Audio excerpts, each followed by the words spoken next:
Yo, when we gonna do another Top 5 Friday? When are we gonna do another Top 5 Friday? Well, as soon as I'm done counting all this money, because today we're doing the most expensive Nerf blasters of all time. Top 5 most expensive blasters. And would you believe it? They're all in like the last 4 years.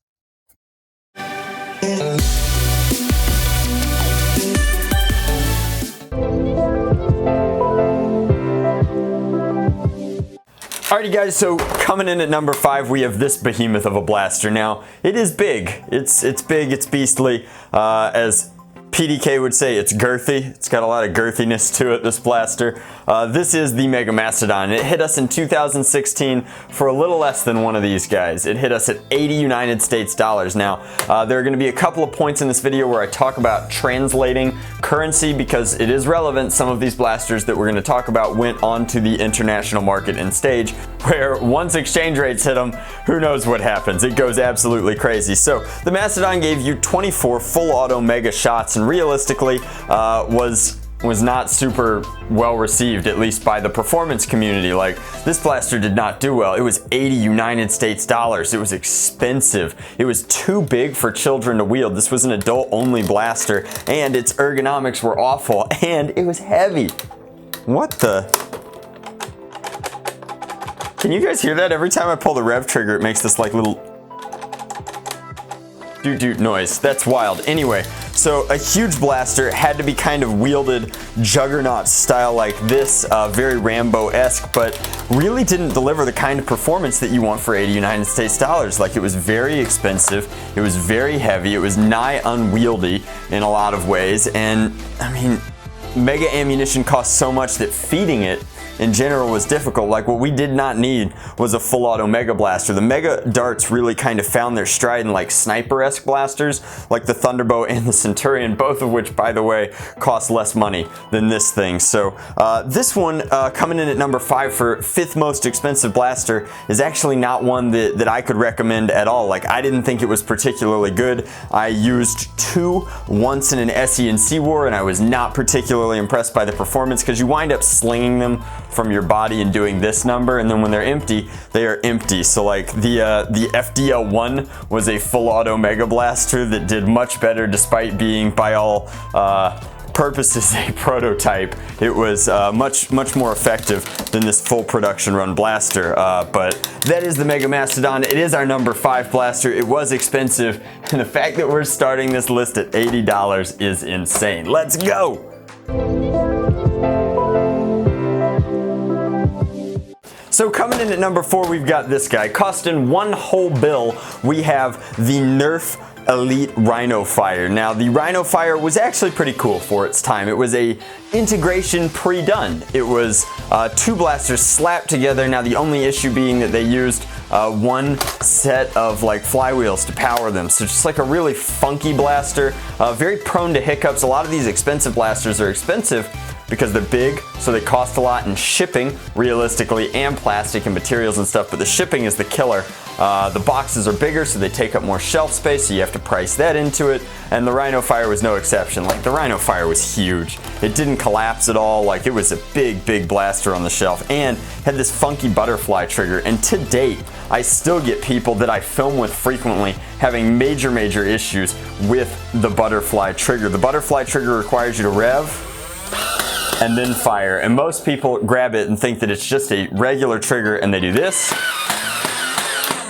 and you jam a dart as soon as you try and push one through flywheels that haven't revved up yet, because stock, this thing is not particularly good. It gets stock flywheel performance with a ton of goofy barrel drag. Now, as far as like how cool it looks, what you're paying for in terms of like the role play element, if you will, for a bill, you get an anti-air gun. Now again, you gotta wield it like the Juggernaut. Like, stop designing toys that have such poor ergonomics. Like, it did have a base on it where you could mount it to something, but outside of your like backyard fort, which you may or may not be privileged enough to have, I mean, let's be real, if you're privileged enough to spend $100 on an Elite Rhino Fire, you probably have a fort in your backyard.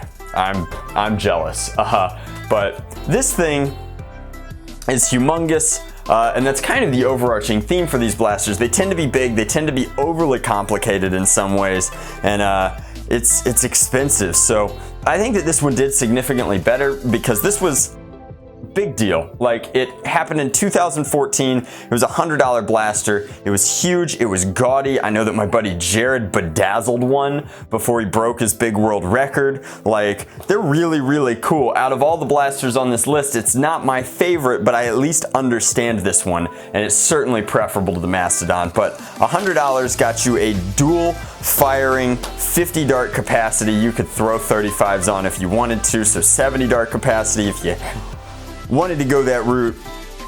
Anti-air gun. Now, it was going to jam constantly and it really needed to be modified, but it was hard to modify because all these layers and layers of plastic had a ton of different internals inside, and they were staggered in such a way that you really, really had to pay attention taking it apart, or you were just going to wind up with a mess of parts by the time it was all said and done. Lots of motors go into this thing because not only do you have to power the flywheels and the pushers, but you also have to get this nonsense up here to function. So that's our number 4, and with that we get to get into one of my absolute all-time favorite blasters. The only thing on this list that I think is actually worth the dough that goes into it. Let's go!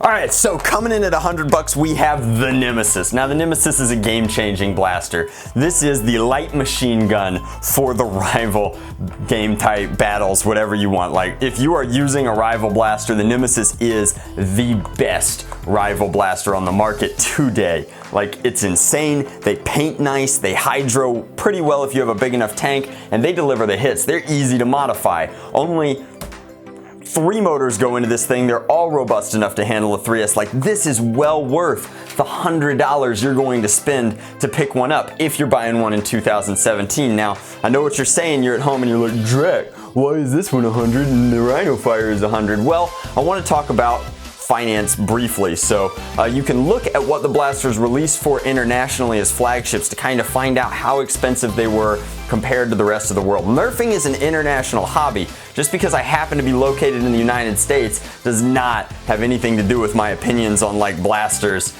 worldwide. Like, I've had the privilege of nerfing in a lot of different places, and I know that a lot of blasters don't even get sent to certain countries, and then even when they do, they can be prohibitively expensive. So the Rhino Fire was actually pretty cheap in one of my favorite places to nerf, Singapore, because exchange rates were much better and they weren't having nearly as many, I guess, import costs on toy blasters at the time. But the Rhino Fire was $100 in the United States and 140 Sing back in the day. This guy was 200 Sing dollars. Like, it was very expensive, and that mirrored into the UK, and you can't even get them in Australia. So like, the Nemesis is a more desirable blaster, both from a perspective of like players and even collectors worldwide, because it was harder to get. You can still buy Rhino Fires in the UK and people still don't want them. But the Nemesis is a powerhouse of a blaster. Full auto, rival, 100 dart capacity, the ability to reload through the top and through the full exchange of the hopper. Now, the only issue that I want to talk about, and again, one reason that this is a more expensive blaster, is we could get into the accessory costs, but every blaster on this list requires a ton of batteries, roughly $10 to $15 in batteries just in the United States alone.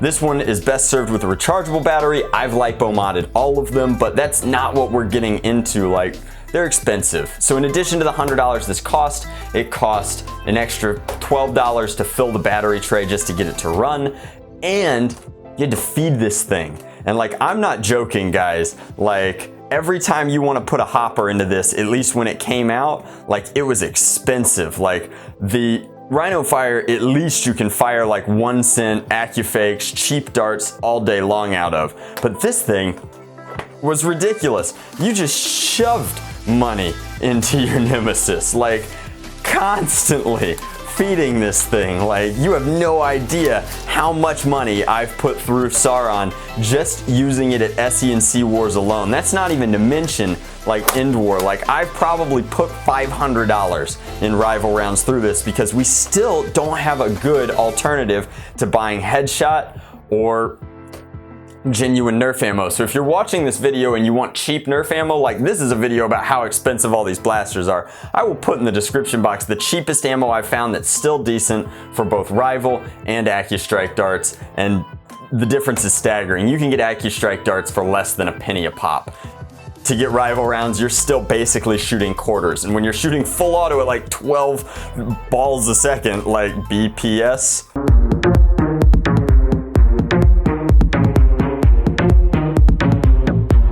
beats per second, it gets really expensive really fast. So this is the best, most effective blaster on our list, but it's hungry, it eats a ton of money, it requires a ton of money. Now you can go the rechargeable battery route, but if you're gonna spend $100 on a Nerf blaster today, this is the one to spend it on. Like, this is the only one that's worth that price, and conveniently enough, it's cheaper now because of what's coming up next. So, remember how good I said the Nemesis was? Well, 2018 called and they didn't care. They made the Prometheus. The Prometheus is a dart hose. It shoots faster stock than the Nemesis did. It's almost modded levels of rate of fire, and to combat that, it costs you 2 of these. It's gonna set you back 2 bills to power a Prometheus up, but at least this time it does come with a battery. Now, you still have to charge it, but like that's very, very cheap in most places around the world. Now, the Prometheus hits hard, it's very cool, like it does a lot of things. It is a notable upgrade on the Nemesis. I mean, just check out that performance. Unfortunately, that high rate of fire stock means that you are once again just feeding these guys into here. Like, it's so expensive buying rival rounds. We need a better way, but that is what this is. So a powerhouse primary, the Prometheus, alliteration aside, is doing great things. Like, it allows people who are not modders, which is an underappreciated segment on my channel of the market, but the vast majority, to have just a complete rival machine gun. I mean, it's insane. It was crazy in Zach King's bunker to the degree that he built game types around just getting your hands on this thing, because it does. It changes up CQB battles like that. It gives one person the ability to fire continuously for 2 minutes, and it is no joke. Like, it is a lot of balls coming at you. It's a lot. It is a lot. Now, again, it suffers from these really poor ergonomics, so I would personally rather have a Nemesis and a full belt. Like, when I say a belt, I mean like paintball pods on a belt holding reloads, because if you're gonna spend $200 these days, you could get the Nemesis for $60, you could get the paintball belt for $30, you could get the pods for $10, and you'd have another $100 left over to, you know, feed the thing, because it's so expensive to buy rival ammo right now. But the Prometheus is just proof, and it sold pretty well, that like Hasbro's gonna keep cranking out these mega crazy expensive blasters as long as we keep buying them. And we're gonna keep buying them because we really love Nerf. It's our fault. It's our fault. That's the Prometheus. It's $200. I don't think that it's worth 200 United States dollars. Not even a little bit. I think that it's worth 100. For sure, it is the most expensive Nerf blaster that's an actual blaster, realistically, that like Hasbro has put out. Like, it is serious. It does deliver those performance quotients that we care about in terms of onboard storage for ammo and rate of fire and power overall. Like, it is pretty solid all the way around. My number one complaint about it is just that it does not have the ability to like ergonomically wield it. If it had a handle instead of this nonsense juggernaut thing, what do all the good blasters have to be held like this? Like, it just doesn't make sense. I know that they have to be designed for children, and children can maybe carry heavy things like this, but if you're selling it for $200, it's not for children anymore. Like, it costs more than their video game systems. Like, it should be for the people who really love it and want to use it. Anyway, ergonomically, I think that it could be much improved, and I have every intention of executing that very, very soon. But that is a very time intense video, and I don't know when we're going to get around to it with the holidays and all of the work in October. But that is the Prometheus. It's $200. Which makes you wonder, what could possibly be more expensive than a $200 Nerf blaster? Let me tell you. Coming in at number 1 is the robot. The what? I know what I said. The robot. So, This is probably the best value proposition for something that costs $200, and this one also costs $200, but it's at the top of the list because it's held that price slightly better. And in 2017, a black version of this came out that was $230. It was functionally the same thing, but it was recolored.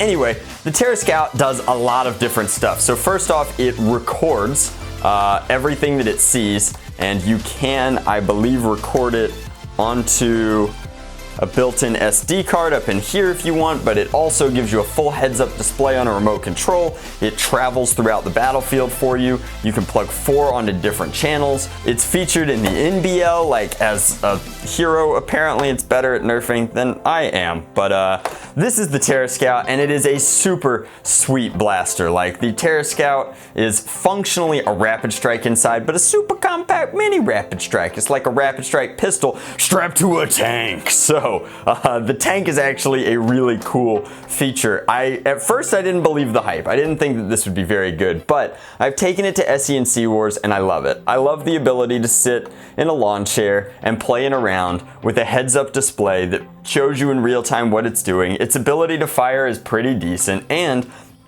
its modability is solid. Like, my buddy Buff Daddy has put all sorts of stuff on top of his Terra Scout. He's torqued it out so that it's crazy fast, which is cool. And he once put a Nemesis on top of one of them. Like, they're just really, really neat. They've been featured in hundreds of different YouTube videos, getting almost like 100 million views when I added it up just roughly. Like, the Terra Scout is a really cool thing because it's essentially like a war tank. Like, it's really, really cool. It gives you kind of that Call of Duty element of play, and that you can send the tank into battle for you. You can use it to check corners. Like, it is really cool. It's not a practical part of any loadout, but like, I've enjoyed making them fight one another, and I think that it's a really cool blaster.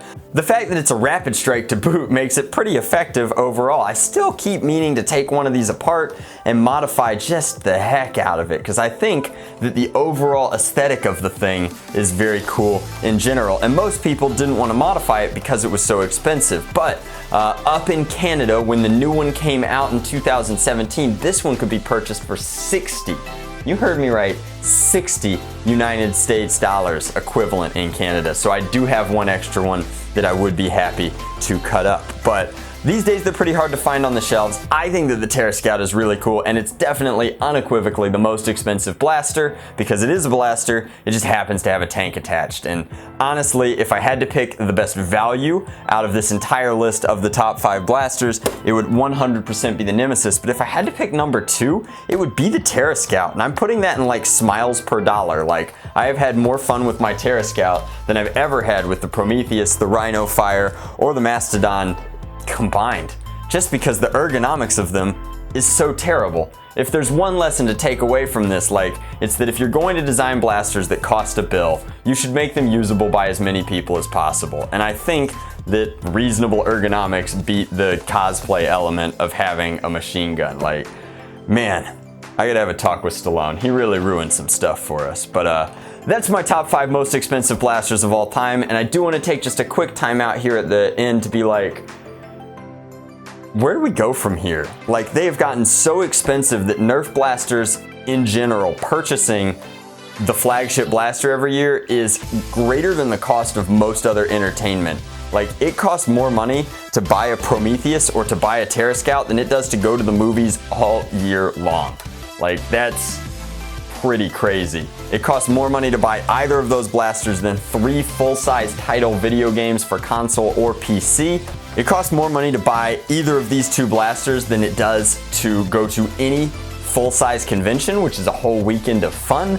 It's starting to get to a point of just sheer ridiculousness. Like, where does it end?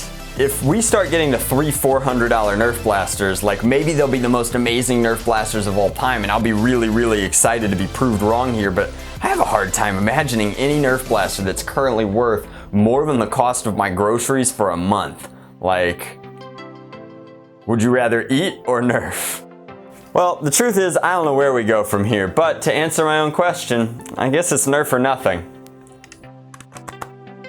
This is gonna be problematic.